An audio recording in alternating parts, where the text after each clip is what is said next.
Hey, what's up guys? John here. The World Bank just said we're going to have the largest commodity shock since the 1970s. Remember what happened in the 1970s?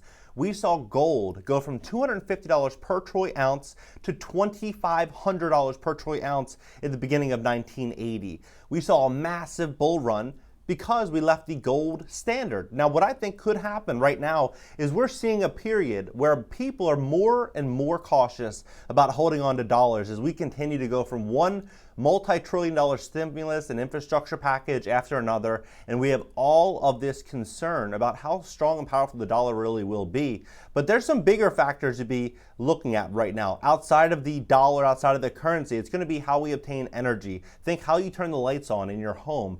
Also, the food we eat. All of these things are all coming to head with this Ukraine situation, according to the World Bank. Because of the Ukraine situation, we're going to be moving into this new direction. Here's what I think is going to happen. Hit the like button. When you hit the like button, YouTube's going to share this content to educate more people about what's really going on.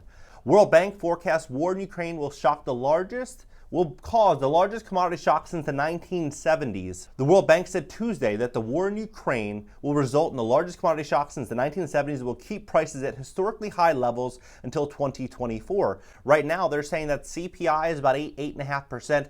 When real inflation, many would argue, is in the 20 to 30% range. So they believe it's going to continue to rise. Now, how is that going to impact normal middle-class households? When general wage appreciation is 3.5% in that range, and then we have a loss of purchasing power of 20 or 30%, and this is likely going to continue over the next couple of years. What I think is ultimately going to happen is I think the smart entrepreneurs, the business people that are prepared for this are going to have more opportunities, more options. They're going to be able to pivot and navigate this situation better.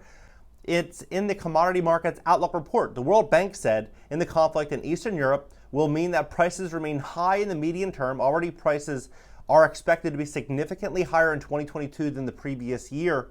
It is added that food prices have risen 84%.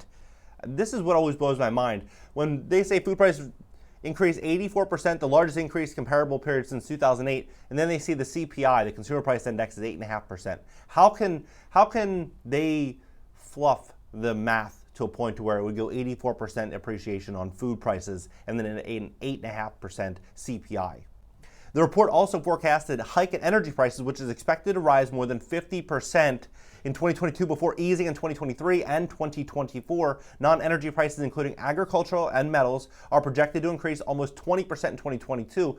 Now, they're also pushing for this big change that we've all heard about. Plant-based foods take their place in the grocery basket. Supermarket news of consumers polled 40% purchased plant-based meat and or dairy products within the last 6 months, with 60% buying plant-based items several times per month. Now, many people, they may love plant-based food. Many people may not. But when we step into an affordability crisis, when things get more and more expensive, it's going to be a lot less cost to acquire plant-based food, most likely when this gets more commercialized, because they're going to be able to build it out inside of like industrial facilities and commercial yards where they can have one stack on top of the next, on top of the next, and grow an insane amount of foods. They grow a lot of processed foods. They're going to be able to do this at a very, very low price, which is going to bring more competition to farmers. And these farmers right now are already getting impacted greatly with transportation costs, labor costs, and fertilizer costs,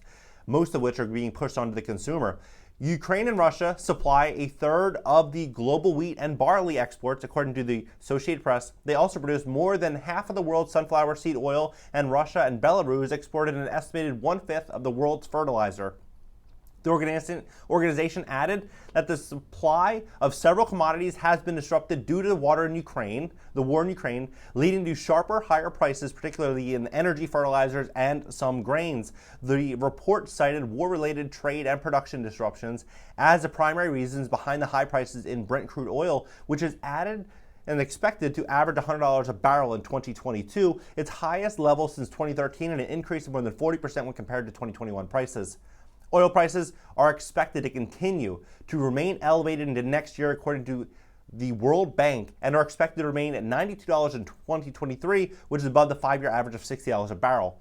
It cautioned lawmakers around the world and emphasized that in the short term, supply disruptions and higher food and energy prices will raise inflation, and policymakers will need to mitigate their impact on poorer households. According to the report, the world also could see a move to cleaner energy as a way to mitigate price hikes in energy prices. Now, this move to cleaner energy, I've talked about this before. I looked at a gentleman who went through his property and he increased his energy outlook to where he'd get everything off fossil fuels. He would do all the upgrades. He would do everything that was required because he wanted to be ahead of the ball, right? And so he did this in 2019. He spent about $76,000 with all these changes. Now, due to everything going up in value, I would bet, including labor costs, everything's probably going up, and that might cost $100,000, $110,000 to do these same upgrades. Now, people are getting strapped because of the energy prices going up, food prices going up, everything going up. Not many people are going to have the opportunity, most likely, to step into a clean energy situation. Policymakers can take action to accelerate structural changes and alleviate upward pressure on energy prices, including promoting energy efficiency and incentivizing new low-carbon sources of energy production. Analysts said that these policies would also protect economics for future energy price volatility and accelerate the transition away from fossil fuels, helping to achieve climate change goals. It's very fascinating how everything just happens so seamlessly. They talk about it here, and then boom, we're moving in this direction.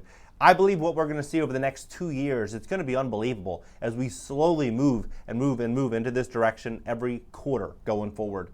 So far, however, the report noted that policy responses have focused more on the tax cuts and subsidies, which often exacerbate supply shortfalls and price pressures, than long-term measures to reduce demand and encourage alternative sources of supply.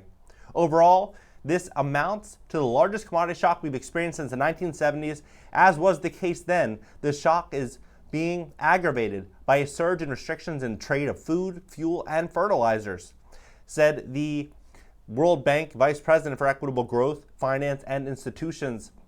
The report comes on global food prices hit record levels amid Ukraine conflict earlier this month. According to the United Nations, 1.7 billion people in 108 developing countries are exposed to new economic shocks with higher debt levels than 2019, are seeing rising food and fuel prices. What's also going to happen too is we're stepping into this environment in America where interest rates are continuing to go up. So as food prices are going up, interest rates are going up, the cost to service the consumer debt that we have, whether it be auto loans or credit cards or whatever it is, it's going to get more and more expensive every single month. That's why I think that the smart entrepreneurs, they're paying attention to all these changes. If they're in real estate, they want to buy property, they're paying attention to what this could potentially look like over the next 6 months or 12 months. There's going to be massive opportunity for investors, for entrepreneurs that are smart and educated and understand these changes so that they can pivot accordingly and really take risk off the table, because most people aren't paying attention to all these massive changes. I think that we are going to see these changes. It's going to happen very, very quickly. What are your thoughts on it? Drop below. Let's talk about this.